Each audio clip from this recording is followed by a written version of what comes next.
едно монофазно AC табло с шалтер, окабелено, основно насочено към всички инсталатори и хора, които искат, когато им отпадне инвертора, съответно мрежата да поеме изцяло товара и да имат непрекъснато захранване. Също може да се използва в моменти, в които правите съответно апгрейд на системата, донадграждате и така нататък. Ръчен или автоматичен режим на ATS-а. Тук имаме вход инвертор load.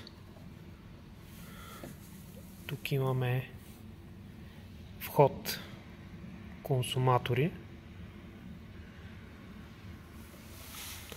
Тук имаме вход фаза 0 и земя от ЕРП. И тук имаме вход грид. IC арестор. И това е.